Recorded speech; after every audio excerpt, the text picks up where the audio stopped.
En mi cumpleaños número 18, mis papás me dieron la MacBook, usada de mi hermano para que, si la fiscalía preguntaba por un fraude, pareciera mía. Yo no lo sabía. La vi envuelta en papel brillante sobre la mesa de la cocina, y por primera vez pensé que quizá me estaban viendo como a su hija, no como la sobra de Iván, no como la que recibía lo usado, lo roto, lo que quedaba después de que él escogiera. Pero cuando la encendí, encontré archivos que no eran míos. Cuentas abiertas con nombres falsos y movimientos de dinero que no entendía. Días después, agentes de la policía de investigación tocaron la puerta de la casa de mis papás. No iban por mí, iban por Iván. Y yo no lloré. Actué.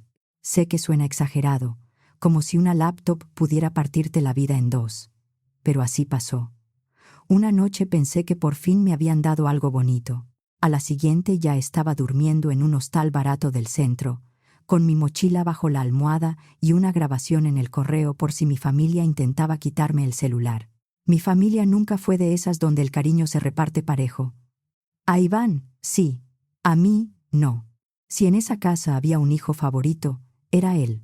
El orgullo, el brillante, el que siempre tenía una explicación, el que nunca hacía nada tan grave como para quedarse sin otra oportunidad. Yo era la que estaba ahí. Nada más. Por eso, cuando llegó mi cumpleaños número 18, no esperaba gran cosa. La verdad, no esperaba nada. Tal vez una blusa vieja de mi mamá, unas calcetas, un suéter que ya no usara o cualquier cosa envuelta deprisa para cumplir. Algo barato. Algo que me recordara que Iván era el protagonista de esa casa y yo apenas tenía permiso de estar en la escena. Pero esa tarde vi la caja sobre la mesa. Éramos solo los 4. Vivíamos por la zona de Portales, en una casa no muy grande, pero con paredes delgadas y silencios pesados. No hubo fiesta. No hubo tíos, ni primos, ni música. Solo un pastel sobre la barra, platos de cartón, unas velas y esa caja rectangular frente a mí. ¿Es para mí?, pregunté. Lo dije con cuidado, porque una parte de mí todavía esperaba que todos se rieran y la empujaran hacia Iván. Mi mamá sonrió de esa forma suya, apretada, como si estuviera posando para una foto que no quería tomarse. Mi papá asintió. Iván se recargó en la silla y sonrió de lado. Debí notar esa sonrisa. Debí sentir que algo no cuadraba, pero no lo hice. Porque por dentro yo estaba temblando de emoción. Quité el papel con los dedos torpes. La caja no se veía nueva, aunque estaba limpia. La abrí y ahí estaba. Una MacBook plateada, delgada, bonita. Durante un segundo se me olvidó respirar. Nunca me habían comprado algo así. Nunca, ni una sola vez en toda mi vida. Gracias, dije. De verdad, gracias. Y en ese momento lo creí. Creí que ese regalo significaba algo. Creí que por fin me estaban viendo como alguien que merecía más que sobras, cosas heredadas y migajas de atención. Más tarde subí a mi cuarto con la laptop abrazada contra el pecho. Me sentía ligera, casi tonta de felicidad. Me senté en la cama y miré la caja como si fuera una prueba de que yo también pertenecía a esa familia. La ilusión empezó a romperse rápido. La carcasa tenía rayones. No muchos, pero estaban ahí, líneas finas sobre el metal plateado. Luego vi las teclas. Algunas letras estaban gastadas, apenas, pero lo suficiente para notarlo. Eso no pasa con una computadora nueva, pensé. Tal vez la compraron seminueva. No era ideal, claro, pero seguía siendo mía. La encendí, y ahí todo se sintió raro. No apareció ninguna bienvenida. No me pidió configurar nada. Entró casi directo, como si alguien hubiera intentado borrar lo visible y se hubiera cansado a la mitad. Al principio solo vi carpetas comunes, descargas, documentos, fotos vacías. Pero luego apareció una cuenta de usuario que no reconocí. No tenía el nombre de Iván, sino una palabra rara, como de esas que uno inventa para no dejar rastro. También había archivos recientes que no se habían eliminado bien. Hojas de cálculo, capturas, comprobantes, nombres, números, claves que para mí no significaban nada, pero que juntas se veían demasiado ordenadas para ser cualquier cosa. Sentí frío en la espalda.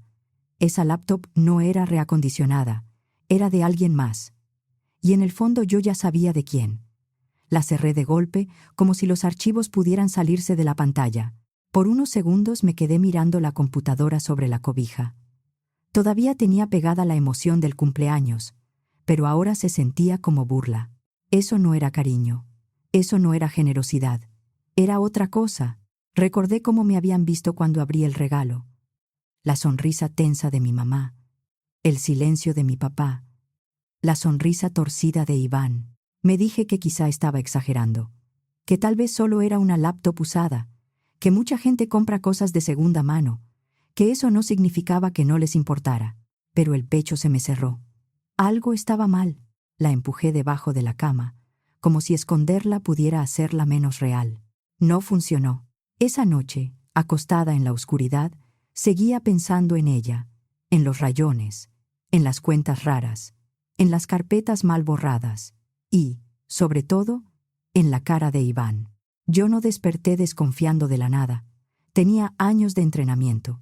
Mi familia se encargó de eso. Iván fue el hijo consentido desde que tengo memoria. Me llevaba varios años y, según mis papás, todo en él era promesa. Él iba a llegar lejos. Él necesitaba apoyo. Él no podía perder oportunidades. Yo tenía que entender. Yo tenía que esperar. Yo tenía que agradecer. Sus cumpleaños parecían eventos importantes. Le compraban celulares nuevos, tenis de marca, videojuegos, lo que pidiera. Mi mamá sonreía orgullosa, como si cada regalo confirmara que Iván había nacido para algo enorme. A mí me tocaban cosas usadas.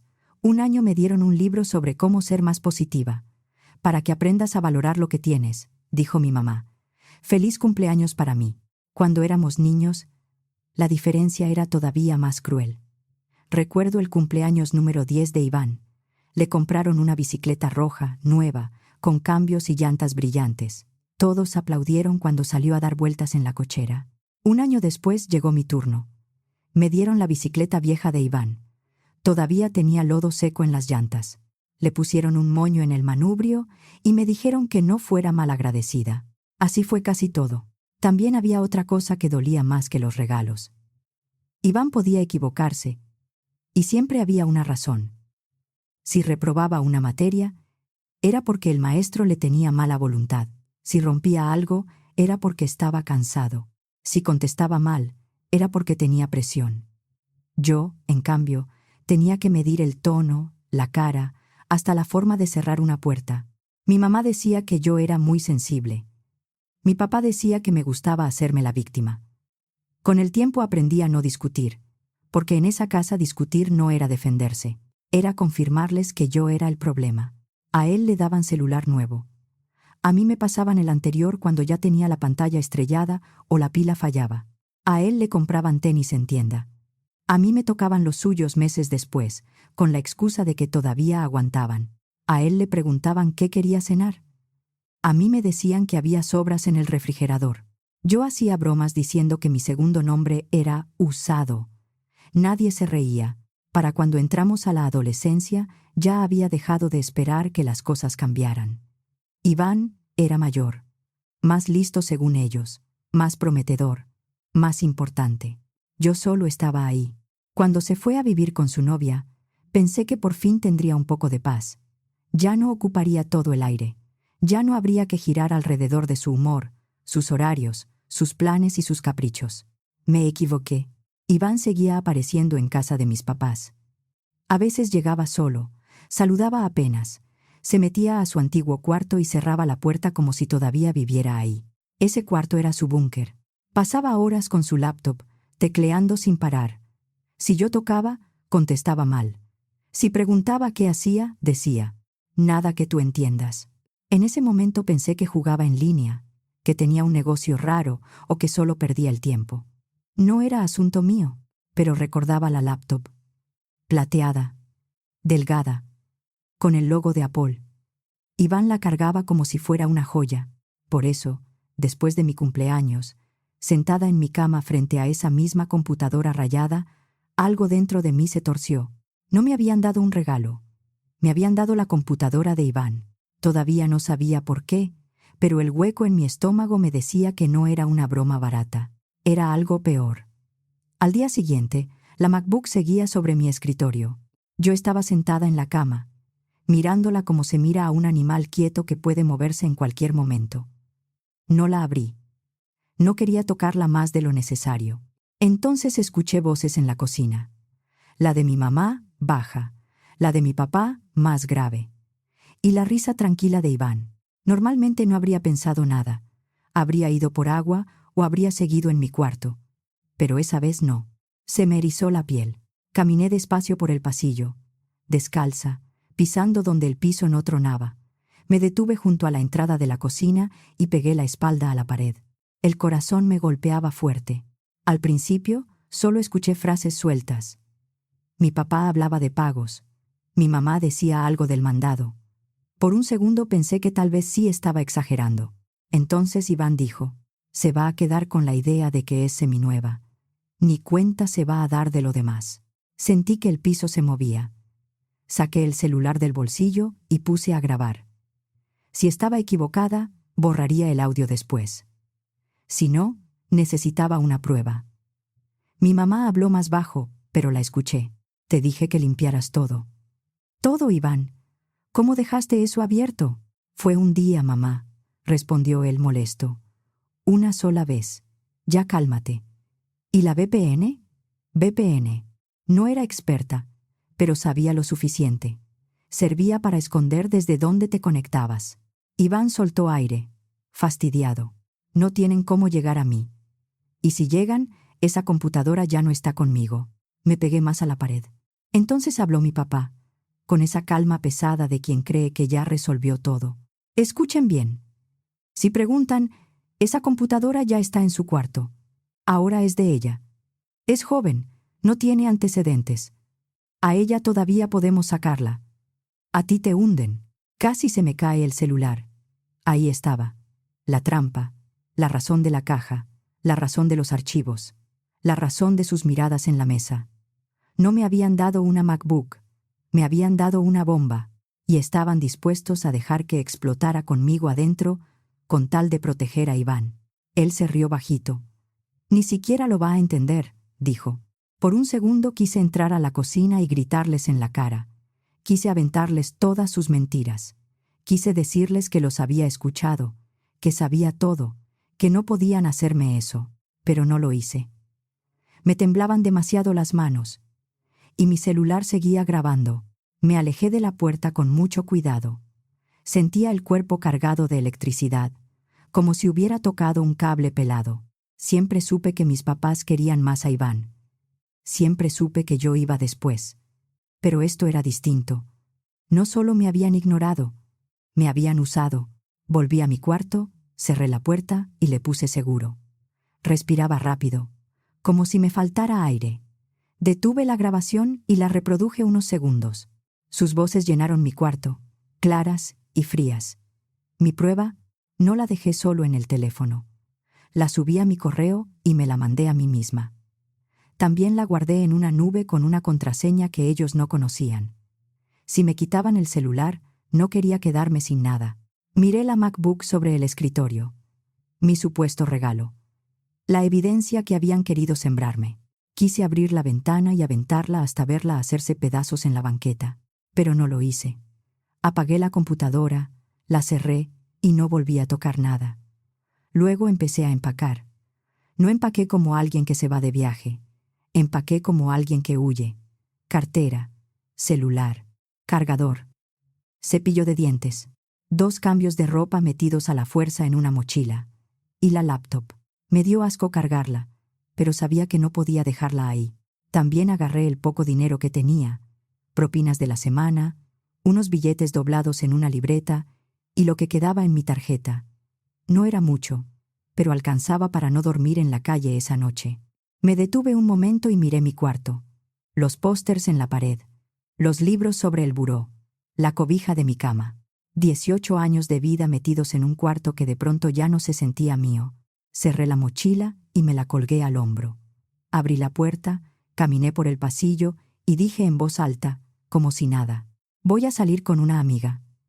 Regreso al rato. Mi voz ni siquiera tembló. Y me fui. Afuera, el aire de la noche me golpeó la cara. Era tarde y ya no había tanto tráfico, pero las avenidas seguían vivas. Coches, puestos cerrando, gente caminando rápido, luces de farmacia abiertas toda la noche. Caminé por calles grandes.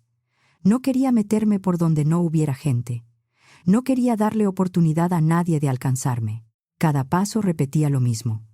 Traidores, traidores, traidores. Solo que esta vez la traidora no era yo. Eran ellos. No fui a casa de ninguna amiga. No quería meter a nadie que me importara en ese problema. Antes de pedir el taxi, apagué la ubicación compartida del celular. No sabía si mis papás podían verla, pero no quería averiguarlo esa noche. También cambié la contraseña del correo desde la banqueta, con los dedos fríos y la pantalla brillándome en la cara. Lo hice rápido, mal sentada en una jardinera, mirando hacia todos lados. No eran decisiones inteligentes de película. Eran movimientos torpes de alguien asustado. Pero eran mis movimientos. Por primera vez, no estaba esperando a que alguien de esa casa decidiera qué pasaba conmigo. Pedí un taxi de aplicación hasta la agencia del Ministerio Público más cercana. Todo el camino fui mirando por la ventana, con la laptop pesándome en la espalda como una piedra. Cada semáforo se me hizo eterno. Cada coche que se detenía cerca me hacía voltear. Cada sombra parecía alguien de mi familia. Cuando llegué, me acerqué al mostrador con las manos frías. Expliqué lo que podía explicar. El regalo, la laptop usada, las cuentas raras, los archivos, la conversación grabada. Esperé que se rieran. O peor, que me miraran como mis papás siempre me miraban. Como si yo estuviera exagerando. Como si estuviera causando problemas por gusto. No pasó. Me pidieron que respirara. Tomaron mis datos. Escucharon parte del audio. Me hicieron declarar. La laptop quedó asegurada. Me explicaron que iba a quedar registrada con cadena de custodia, que no debía tocarse más y que se integraría a una carpeta de investigación. Yo asentía aunque apenas entendía. Solo sabía que, por primera vez, alguien trataba ese horror como algo serio.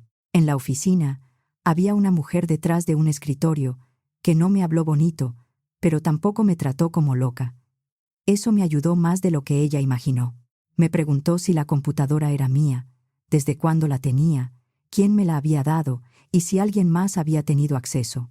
Contesté despacio, cuidando no inventar nada. Cuando no sabía, decía que no sabía. Me hicieron repetir la parte de la cocina varias veces. No porque no me creyeran, sino porque necesitaban fechas, horas, palabras exactas. Yo miraba mis manos sobre las rodillas y trataba de no quebrarme. Había salido de mi casa pensando que llevaba un problema familiar. Ahí entendí que llevaba algo mucho más grande. Me dieron un comprobante. Todo fue formal. Frío, real. No quise regresar a casa por ropa ni por nada. Si ya habían intentado cargarme un fraude, podían intentar cualquier cosa. Salí de ahí con mi mochila, sin laptop, sin casa, y con la sensación de haber prendido fuego a toda mi vida. Busqué el hostal más barato que encontré en el centro. Era de esos lugares donde la alfombra tiene manchas viejas. Las literas rechinan con cualquier movimiento y uno duerme con sus cosas pegadas al cuerpo por pura desconfianza. Perfecto. Pagué una noche con mis ahorros y las propinas. Me metí a la cama de arriba, guardé la mochila debajo de la almohada y me quedé mirando el techo. Mi celular vibraba como un insecto atrapado. Al principio los mensajes sonaban preocupados. ¿Dónde estás? ¿Por qué no has vuelto? ¿Estás bien? Por un momento casi cedí. Casi contesté algo para calmar las cosas. Casi volví a ser la hija obediente, que arreglaba todo para que nadie se incomodara. Pero recordé la cocina. La computadora ya está en su cuarto. Entonces escribí 4 palabras. No voy a regresar. Lo envié. Después de eso supe que ya no había vuelta. A la mañana siguiente me levanté como pude. Me bañé en un baño compartido que olía a humedad y cloro barato. Me puse la ropa menos arrugada y me fui al trabajo. Yo trabajaba en un café pequeño en la colonia del Valle. Nada elegante. Mesas chicas, cafetera ruidosa, clientes de oficina, estudiantes, vecinos que pedían siempre lo mismo. Tomé el metro temprano, antes de que se llenara por completo. Llevaba la mochila apretada contra el pecho y el comprobante del Ministerio Público doblado dentro de la cartera. Por fuera, actué normal. Sonreí. Tomé pedidos. Cobré. Limpié mesas. Acomodé producto. Por dentro, estaba gritando. El celular vibró todo el día en la bolsa del mandil. Mi jefa no me preguntó demasiado. Creo que vio mi cara y entendió que cualquier pregunta podía hacerme caer. Solo me dijo que si necesitaba salir por una llamada importante, le avisara. Yo asentí, aunque sabía que no iba a contestar ninguna. Agradecí que no intentara abrazarme ni sacarme la historia a fuerzas. Hay días en que la compasión más útil es que no te obliguen a explicar tu desastre. En los descansos me encerraba en el baño para revisar el correo. La grabación seguía ahí. El comprobante seguía en mi cartera. Esas dos cosas se volvieron mi piso. No me hacían sentir segura, pero me recordaban que no estaba imaginando nada. No contesté. Al final del turno tenía más de 40 llamadas perdidas. El segundo día en el hostal fue peor. Los resortes de la litera se me clavaban en las costillas. Cada vez que cerraba los ojos, escuchaba a Iván. Ni siquiera lo va a entender. Los mensajes de mis papás cambiaron de tono. Ya no sonaban preocupados. Sonaban molestos. Contesta. Tenemos que hablar. ¿Qué hiciste? Ya deja de hacer drama. Luego llegó otro. Los problemas de familia no se llevan afuera. No respondí. En el trabajo me descubrí mirando la puerta cada 5 minutos, con miedo de que aparecieran. Al tercer día, aparecieron. Yo estaba limpiando una mesa cuando los vi por la ventana. Mi mamá tenía la mandíbula apretada. Mi papá estaba con los brazos cruzados. Los dos parados afuera, mirándome como si yo fuera la culpable. Se me heló la sangre. Fingí no verlos. Limpié la misma mesa 2 veces. Acomodé servilletas que ya estaban acomodadas. Me mantuve ocupada, pero podía sentir sus ojos durante todo el turno. Cuando llegó la hora de cerrar, salí por la puerta de atrás. Caminé hasta una avenida con gente y tomé el metro rumbo al centro. No respiré tranquila hasta llegar al hostal. Esa noche no dormí. Me quedé despierta en la oscuridad, convencida de que me habían seguido. Al cuarto día, todo explotó. Yo estaba en la caja cuando entraron al café. La campanita de la puerta sonó y no tuve que mirar mucho para saber que eran ellos. Mi mamá se acercó primero. Su voz salió baja pero filosa. ¿Qué les dijiste? Mi papá venía detrás. ¿Por qué hubo gente de la fiscalía en la casa? El café se quedó en silencio. Mis compañeros voltearon. Los clientes dejaron de hablar. Se me cerró la garganta. Por un segundo volví a ser niña. La niña que bajaba la mirada. La niña que se tragaba las respuestas. La niña que aceptaba sobras para no molestar. Pero algo dentro de mí se rompió. O se despertó. Todos esos años de callarme. Todos esos años de ser la segunda opción. Todos esos años oyendo que tenía que agradecer migajas. Todo salió de golpe. Intentaron culpar a mí. Grité. Todas las miradas se clavaron en nosotros. La cara de mi mamá se puso blanca y luego roja. Mi papá me miró como si quisiera aplastarme con los ojos. Iván no estaba ahí, pero yo podía escuchar su risa en mi cabeza. Dejé el trapo sobre la barra, me incliné un poco hacia ellos y lo dije otra vez. Más bajo, más frío. Ustedes intentaron culparme a mí. Mi mamá abrió la boca. Eso no fue así. Alcanzó a decir, pero se le quebró la voz. Y eso dijo más que cualquier confesión. Mi papá no dijo nada, solo me miró con odio. Luego mi mamá giró sobre sus talones y salió. Mi papá la siguió. La campanita de la puerta volvió a sonar, demasiado alegre para lo que acababa de pasar. Me quedé ahí, temblando. Mis compañeros no sabían qué decir. Los clientes murmuraban. Yo tampoco sabía qué hacer, pero no lloré. Después de la confrontación, una compañera me alcanzó en la bodega. Me preguntó si quería que llamara a alguien. Le dije que no tenía a quién. No lo dije para dar lástima. Lo dije porque era verdad. Esa frase me cayó encima apenas salió de mi boca. Ella no insistió. Me dio un vaso de agua y se quedó cerca, sin tocarme. Esa tarde terminé el turno como pude, con las piernas flojas y la garganta seca. Cada vez que sonaba la campanita de la puerta, el cuerpo se me tensaba. Nadie debería tenerle miedo al sonido de una puerta abriéndose, pero yo lo tuve durante semanas. Esa noche, en el hostal, las llamadas se volvieron más agresivas. Los mensajes de voz se acumularon. Nos traicionaste. Arruinaste la vida de tu hermano. Destruiste esta familia. ¿Qué vamos a decirle a todos? Esto se arreglaba en casa. Dejé que el teléfono vibrara contra el colchón hasta que se quedara en silencio. Al quinto día llegó el mensaje que partió todo de otra forma. No contesté la llamada, pero escuché el buzón de voz. La voz de mi mamá salió furiosa, aguda, llena de veneno. ¿Ya estás contenta? Se llevaron a tu hermano detenido. La policía de investigación vino por él. Lo sacaron con esposas. Está detenido por tu culpa. Me quedé sentada en la orilla de la litera, escuchando ese mensaje una y otra vez. Después supe que mi denuncia no había iniciado todo. Ya había otras denuncias. Personas que habían hecho transferencias y nunca volvieron a ver su dinero. Capturas de pantalla, nombres falsos, cuentas repetidas, testimonios que apuntaban al mismo lugar, pero todavía les faltaba unir piezas. Mi grabación y la laptop amarraron lo que faltaba. Debió sentirse como una victoria, una prueba de que yo no estaba loca, una prueba de que no era mi culpa. Pero no sentí triunfo, sentí vacío, porque incluso con Iván detenido, mis papás seguían sin ver la verdad. Para ellos, yo era la mala, la traidora, la hija desechable. A la mañana siguiente fui a trabajar como si nada. Sonreí a los clientes, cambié billetes, serví café, limpié mesas. Por dentro temblaba, por fuera me mantuve firme. Eso es lo curioso de crecer en una familia como la mía. Aprendes a usar máscaras.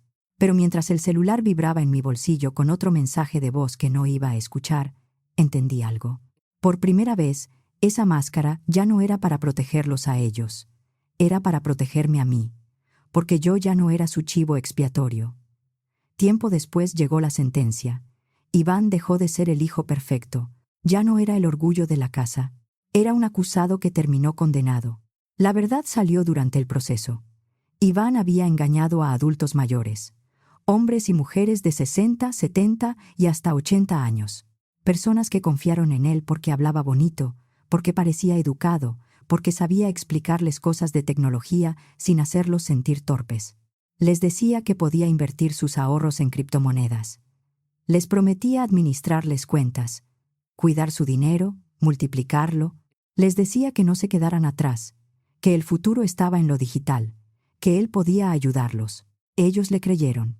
Algunas víctimas declararon que Iván se presentaba como asesor, aunque nunca tuvo permiso para manejar dinero de nadie.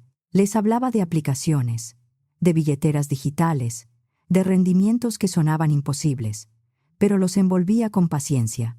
Primero les pedía poco, luego más.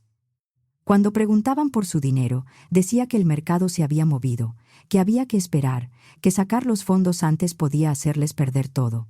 Era mentira tras mentira, pero dicha con una voz tranquila. La misma voz con la que en casa decía que yo no entendería nada. Pero Iván nunca invirtió nada. Solo recibía transferencias, movía el dinero, usaba cuentas falsas y se quedaba con todo. 27 personas. Más de 3 millones de pesos. Había gente que había juntado ese dinero durante años. Otros habían retirado ahorros, vendido algo o confiado parte de su retiro pensando que por fin iban a estar más tranquilos. Para algunos era parte de su futuro. Para otros era todo lo que tenían. El juez no creyó sus excusas. 6 años de prisión. Tal vez menos si consigue beneficios, eso dijeron. Pero aún así, 6 años. A mis papás los llamaron a declarar. No sé en qué terminó eso. Yo solo sé que después de un tiempo dejaron de escribirme con tanta seguridad, como si por fin hubieran entendido que no solo Iván podía hundirse. Nunca me perdonaron. No por haberme protegido, no por decir la verdad, no por impedir que me destruyeran la vida para salvarlo. Me llamaron, me reclamaron, me rogaron, me culparon, los bloqueé. Desde entonces, si mi celular suena, sé que no son ellos. Ahora vivo sola. No fue una libertad bonita al principio. Fue cansancio. Fue hacer cuentas en una libreta para decidir si compraba huevo o pagaba una recarga. Fue lavar ropa a mano porque no alcanzaba para lavandería. Fue aprender qué rutas tardaban menos y cuáles se sentían menos solas cuando salía tarde del café. Aún así, cada cuenta pagada por mí valía más que cualquier regalo envuelto con mentira. Rento un estudio diminuto en una colonia más barata, lejos del café y lejos de portales. Las paredes son delgadas. La cocineta apenas tiene espacio para 2 platos. La llave del fregadero gotea si no la cierro con fuerza. A veces apenas me alcanza para la renta, el transporte y el mandado. Pero cuando entro en la noche, cierro la puerta y dejo la mochila en una silla, siento algo que nunca sentí en la casa de mis papás. Paz. Ese lugar es mío. Todo mío. Yo pago la renta. Yo compro mi comida. Yo decido quién entra y quién no. También aprendí a no abrir la puerta si no esperaba a nadie. Suena triste, pero para mí era cuidado, no miedo.